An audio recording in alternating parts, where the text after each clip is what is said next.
Where do you come from, Kevin? Gujarat, sir. Hmm? Gujarat. Sorry, I didn't get. Gujarat, sir. Quite a travel actually.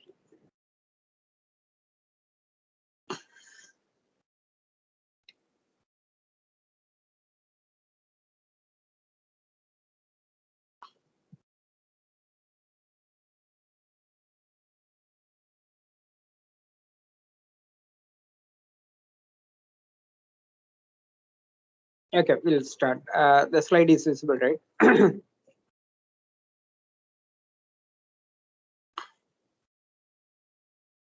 Slide is visible. Yes, sir. Thank you.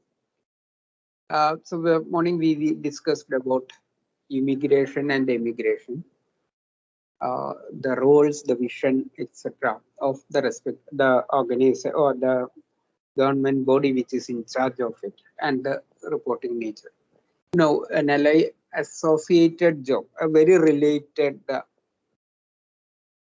job in international airports again is that of customs, which comes under the revenue department, which eventually reports to the Ministry of Finance, the Union Ministry of Finance.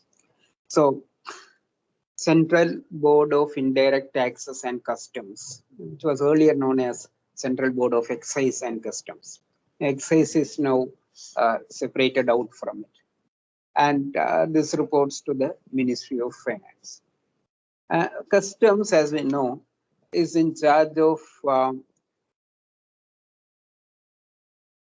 making sure that no prohibited materials are brought into the country, and even when allowable materials are brought, they the duty that is required for uh, transferring them to India is paid at the airport. So we are talking specifically about the operations across the airport. So the implementation of the policy concerning levy and collection of customs, central excise duties, GST, etc. at the airport is the task of the customs. And so while doing this, so it's not just a tax collection. Probably more importantly, they should prevent smuggling and also a transfer of materials which are not allowed here. Now, what do you mean by smuggling? Smuggling is not necessarily of materials which are prohibited. For example, gold. Gold we know is not prohibited in India. It's openly sold and subject to laws and regulations. We have several outlets for jewelry, etc., which are made of gold. So gold is not a prohibited item. But then it's quite often we come across news of gold being smuggled in. So basically, in this context, smuggling means a material which is allowed but being transferred to the country, brought into the country without paying the due tax at the airport. So prevention of such activity. So smuggling of gold is one example. On the other end, you have prohibited materials like explosives or uh, drugs, etc., which are not allowed, and they are being brought in and in the pretext of various other materials. So smuggling can be of either this one. So anyway, the task of the customs is to make sure that at the airports, not only airports, any transfer points like that, we are talking specific to the airports, to ensure that the processes are followed and implemented in such a way that the smuggling is avoided and any material that are being brought in, the allowable materials, the appropriate tax is paid, the duties, tax, etc. is levied at the airport.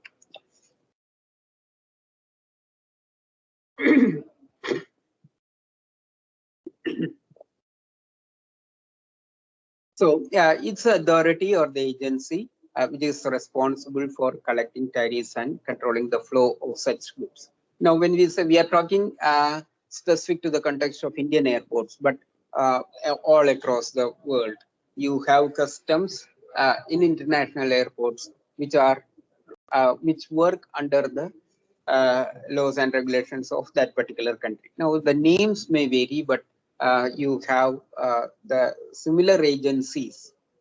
For example, in the US, I guess they call it Federal Inspection Agency or something like that, if I remember correctly. Which do activities similar to the customs department that we have. So every country has that, and all international ports will have an agency which makes sure that anything that is brought into that country is as per the rules, and appropriate tax is levied for any item that is dutiable or taxable at that point.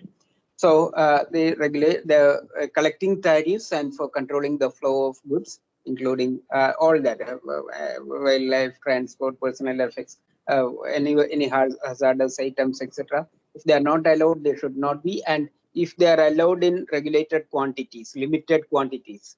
Animals, for example, I guess in India, I guess one can bring one or two pets, I think, when you come from a foreign country. So there are regulations relating to the quantity of what you can bring in such certain items. So customs ensures that these are all followed at the airport.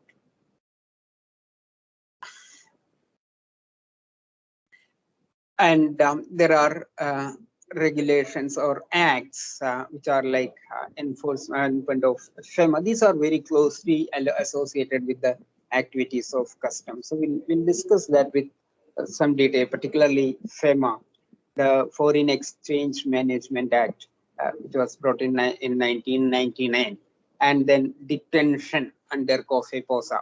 That's also related to violation of transfer of foreign currency, repeated violations, etc. So all this, ensuring such activities do not happen, and also implementing acts like FEMA are under the purview of customs.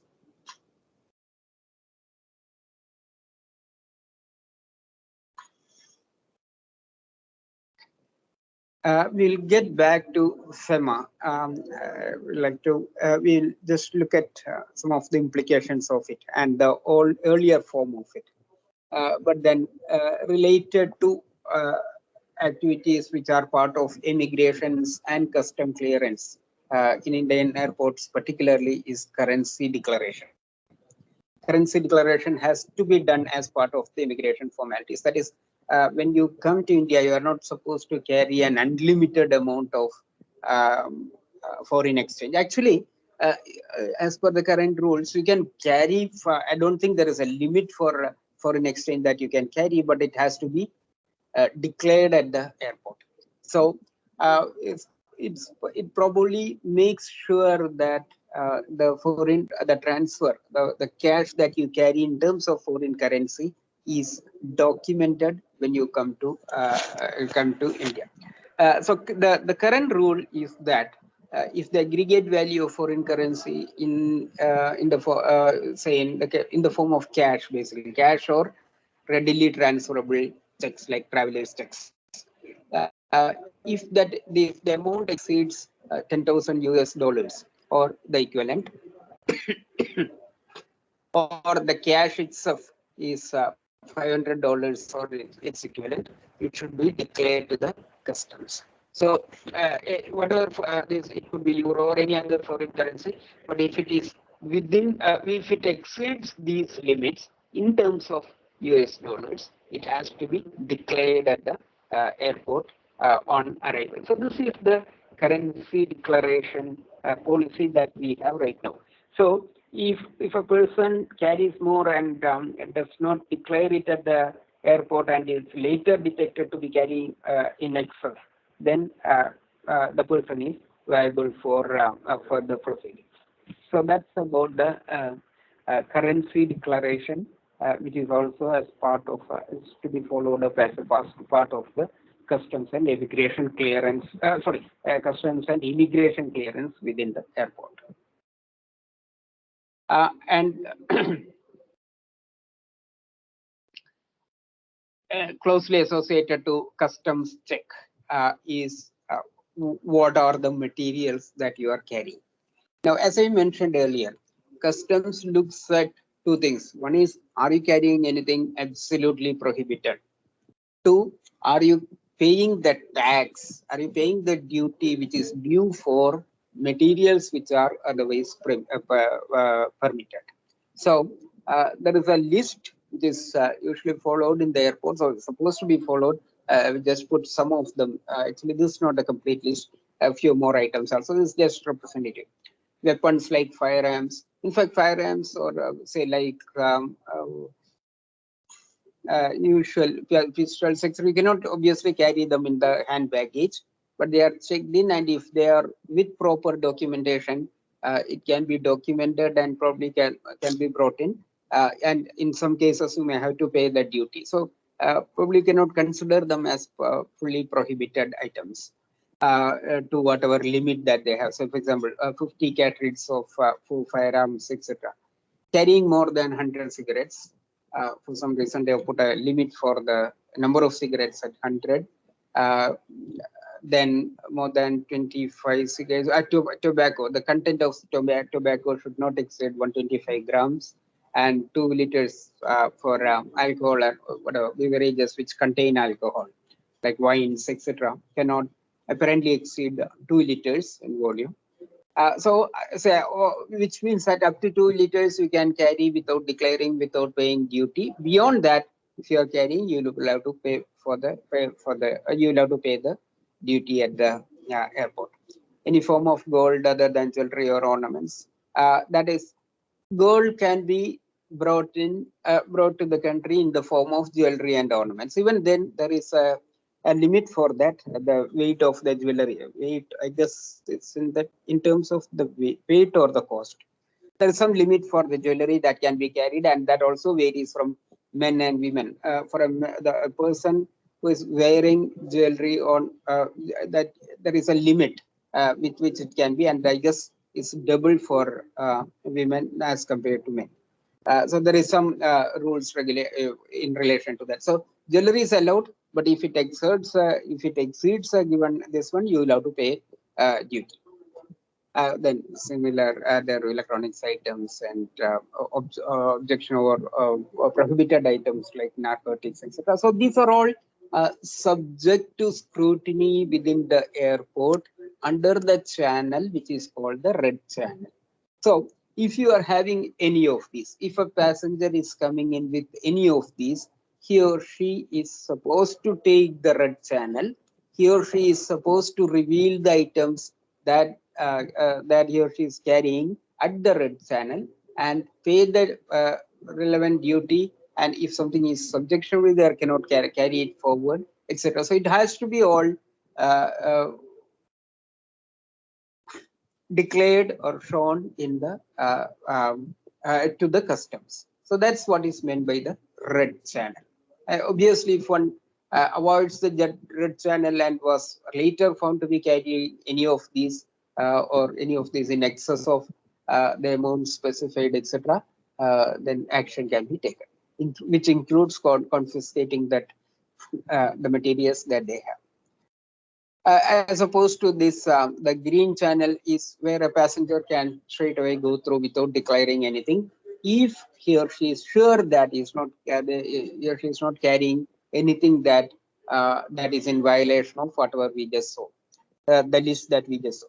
So within those limits, and anything that is not prohibited, not taxable, etc., dutiable, etc., they can be taken through the green channel. Some examples are personal items like toiletries, etc. Then mementos one may carry as part of the travel. Wine up to liquor up to 2 liters. So in excess of 2 liters alcohol, that we have just seen that it is dutiable. Then silver within this one, and personal aid, etc. So anything that is all within approved plants and seeds. Approved plants and seeds, that's important. All plants and seeds cannot be transferred. So there are limitations, restrictions on what you can carry in terms of vegetables or plants, etc.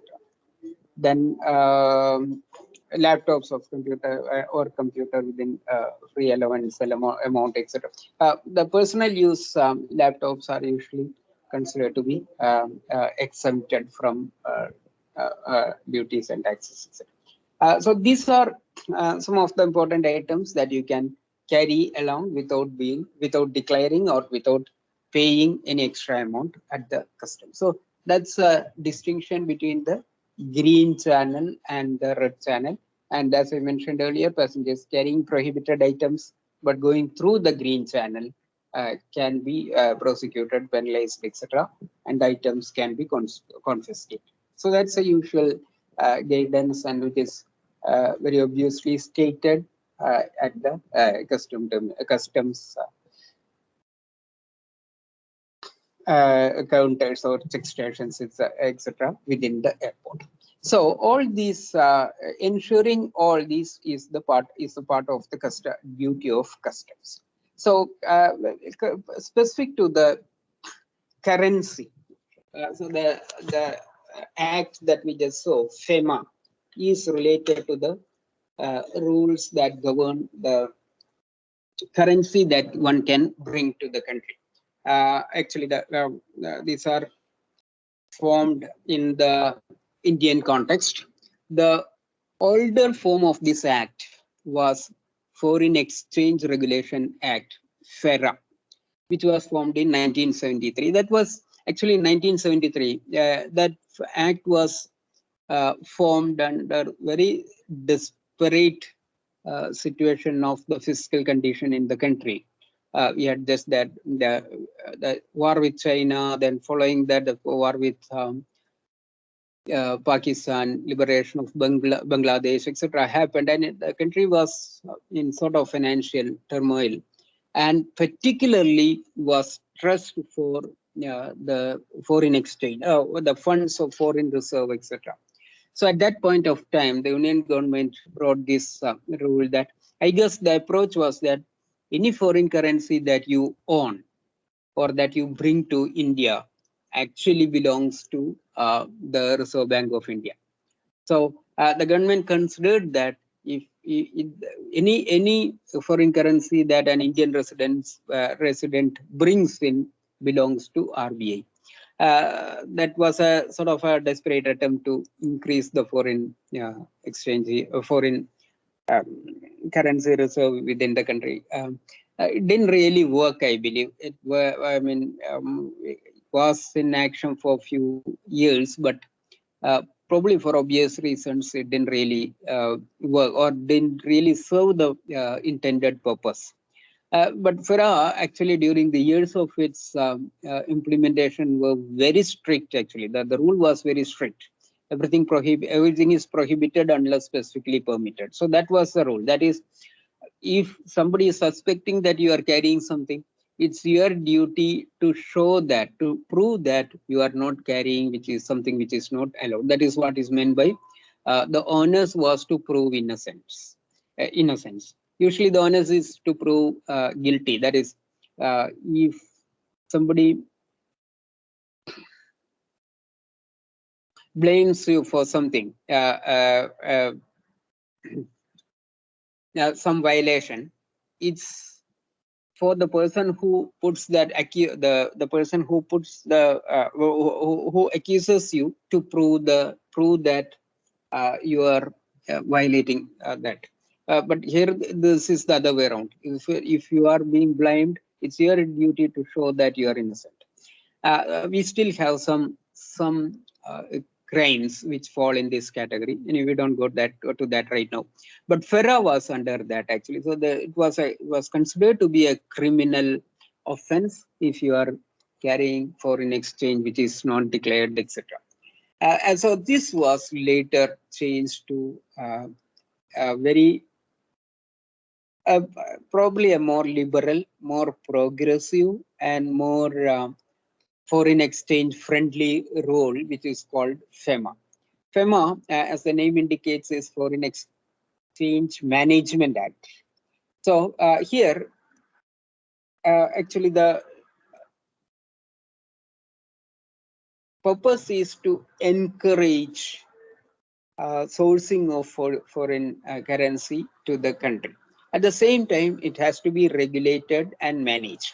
So that was the objective, or that was the perspective of FEMA, and that's the rule, or that's the approach that the revision of this rule took, in such a way that yes, you can bring in money, you can keep it, etc. But then anything that is, or rather, whatever due amount in terms of tax, etc., you have to pay. And also, I guess if there is a violation, yeah, or if you are not declaring it appropriately, and later it is detected, etc., it's not a criminal offense; it's considered to be a civil offense, and you can just fine and you can pay some fine and get away with that, etc. So no imprisonment, etc. To that extent. So FEMA and FERA both are related to foreign exchange, but then and both are eventually aimed at having for reserves in the country, but then their treatments are different. And FEMA is more liberate, more has a more liberal outlook, is more modern, and is more friendly in terms of bringing in money, foreign currency to India. That's a difference, the core difference between the two acts. So why we are discussing about these two rules so much here is that they are closely related to some of the activities that are concerned with customs and immigration, where the currency declaration is being done. So foreign exchange does not come always through passengers who come to the airport. So it's probably even that is not even the major route. But then our interest in that is specific to the operation of the tasks or the listed goals and objectives of the customs check and the immigration formalities in there. Okay, so I guess I have just mentioned all these points already. For our to regulate payments and foreign exchange in India, and FEMA is an act to promote orderly management. That's the difference. One is to regulate, and the other is to promote the management. That is, you are encouraged to bring in money. You are encouraged to increase the foreign exchange, but it has to be managed properly. The government should have a handle on it. That's all the objective of the intention of FEMA. 98 FERA was repealed, which was introduced in 1973, and FEMA was introduced in or brought into this one in 99.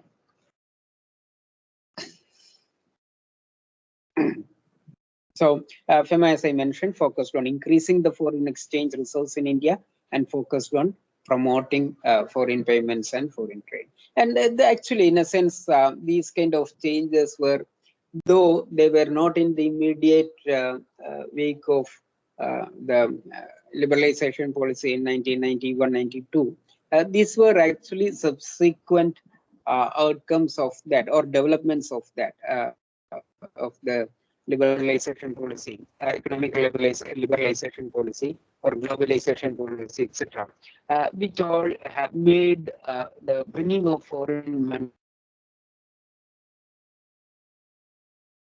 more the functioning of many of the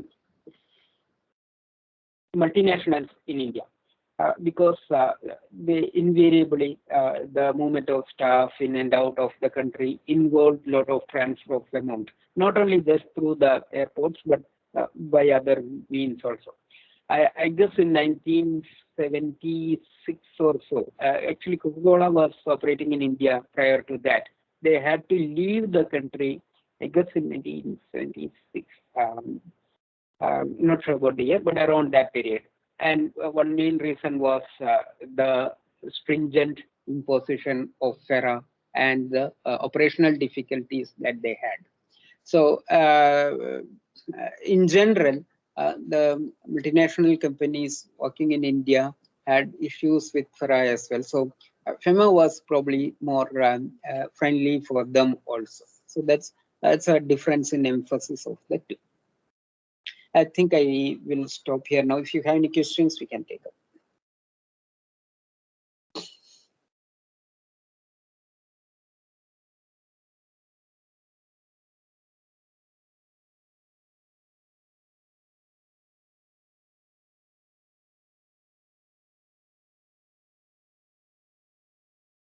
If not, this is sufficient for this afternoon. We'll meet again tomorrow.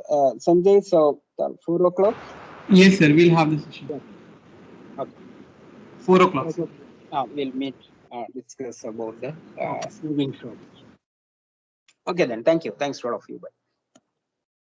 Thank you, sir. Thank you, sir.